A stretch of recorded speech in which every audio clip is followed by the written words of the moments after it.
Let's discuss the concept of God in Sikhism. Sikhism is an offshoot of Hinduism. It was founded by Guru Nanak Sahib towards the end of the 15th century in the land of Pakistan and northwest India called as Punjab, the land of 5 rivers. And Guru Nanak was born in the Hindu family, in the Kshatriya caste family, but he was influenced by the Muslims. The word Sikh is derived from the word Sisya, which means a disciple, which means a student. Sikhism is a religion of 10 gurus. The founder and the first guru is Guru Nanak Sahib, and the 10th guru is Guru Gobind Sahib. And the sacred scriptures of Sikhism is the Guru Granth Sahib or the Adi Granth. Every Sikh is supposed to maintain the 5 Ks.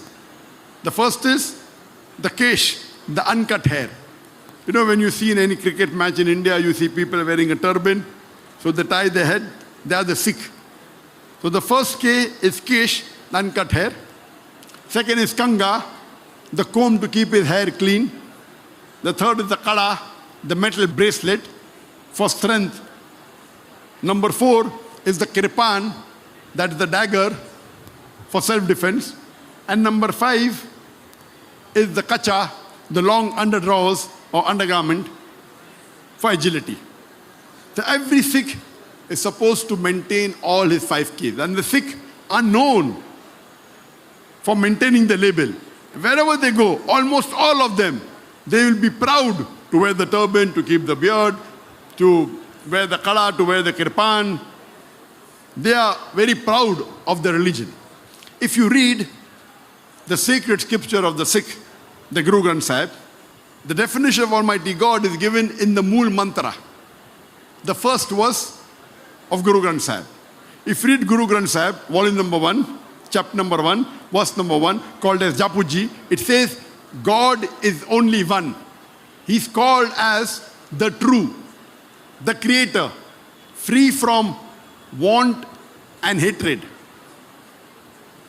the immortal, the one who has no beginning, self-existent, great and compassionate. In Sikhism, Almighty God in the unmanifest form is called as Ik Omkara. And the manifest form, he is called as Omkara. And there are various attributes given to this Omkara. He's called as Kartar, the creator, Sahib, the Lord, Satanama, the holy name, Akal, the eternal, Parvardigar, the cherisher, Rahim, the merciful, Kareem, the beneficent. He's also called as Vahe Guru, the one true God. In Sikhism, they strictly believe in monotheism and they are against Avatarvada. That means Almighty God becoming Avatar. They're strictly against that. They're also strictly against idol worship. And Guru Nanak Sahib, he was very much influenced by Sant Kabir. Therefore, you will find sometimes the couplets of Sant Kabir is also mentioned.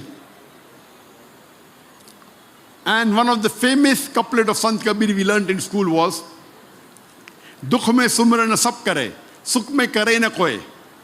Jo sukh mein sumran na kare, to dukh khaye hoye. It means, during times of trouble, everyone remembers God.